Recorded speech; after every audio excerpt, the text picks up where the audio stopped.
In Praise of Difficult Women is a spirited and thought-provoking celebration of female rule-breakers, rebels, and revolutionaries who refuse to conform.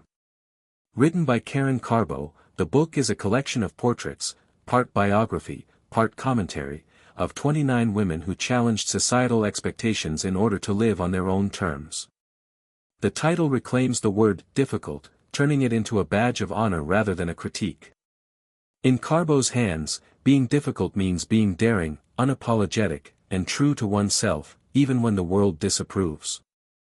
Karbo's approach to storytelling is witty, informal, and intimate.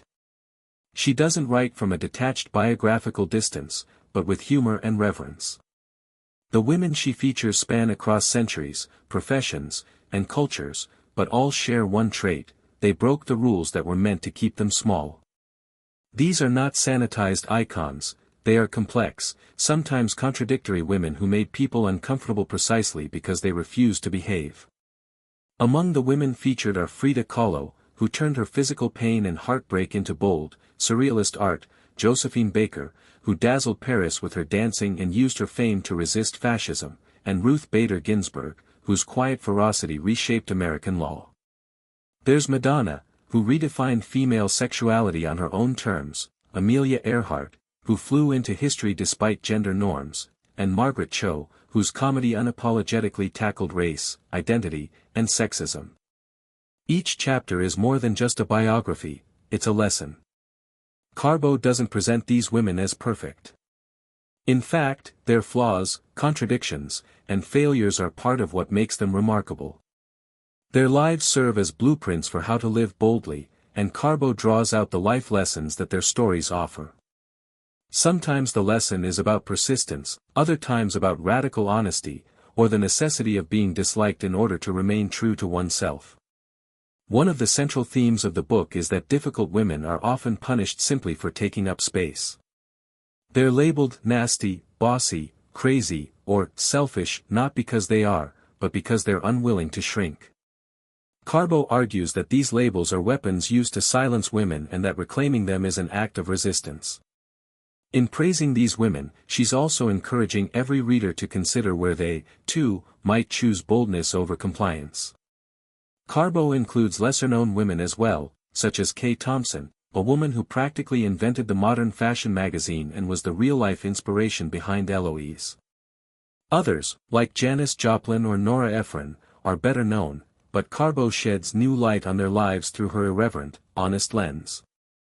She doesn't just celebrate their public achievements, she also highlights their inner turmoil, showing that emotional messiness and greatness often coexist. The book's tone is empowering, but never preachy. It encourages readers, especially women, to let go of the impossible ideal of being nice all the time. Karbo explains that politeness often becomes a cage, one that keeps women from expressing anger, asserting themselves, or chasing ambitions. She challenges readers to reconsider whether being liked is really worth the cost of self-erasure.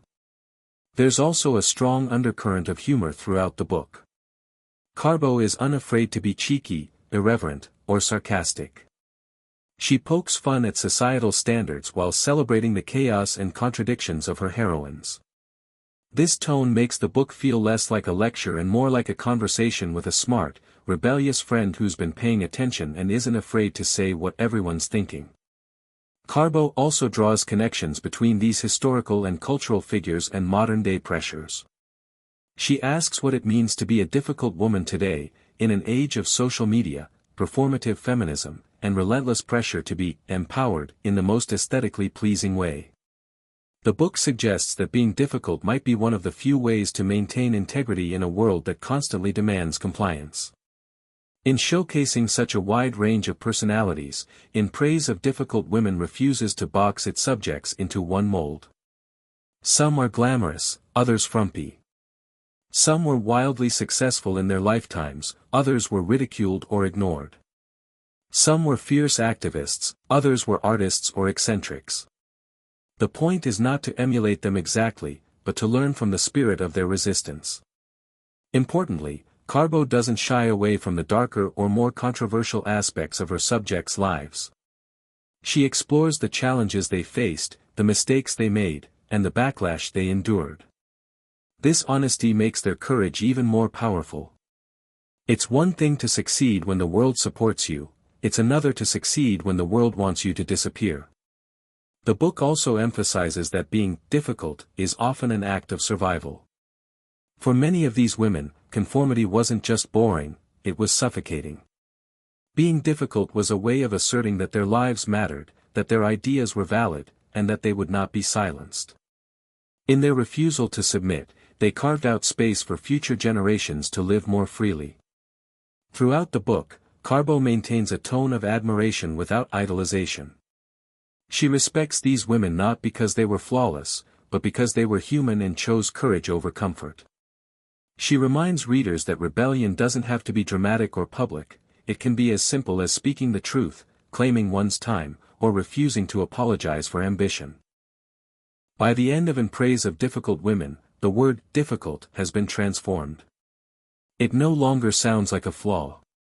Instead, it becomes a rallying cry, a compliment, a goal. Karbo's subjects dared to make people uncomfortable by being fully themselves.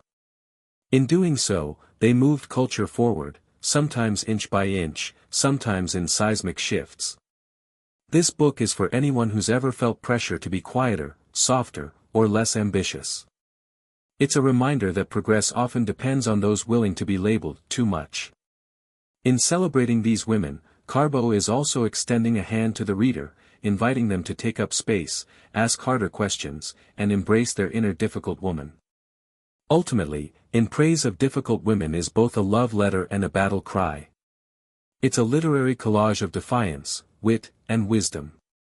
It leaves readers with a sense of possibility. If these women could live boldly in the face of judgment, then maybe we can too. And maybe, just maybe, being difficult is the most beautiful thing a woman can be.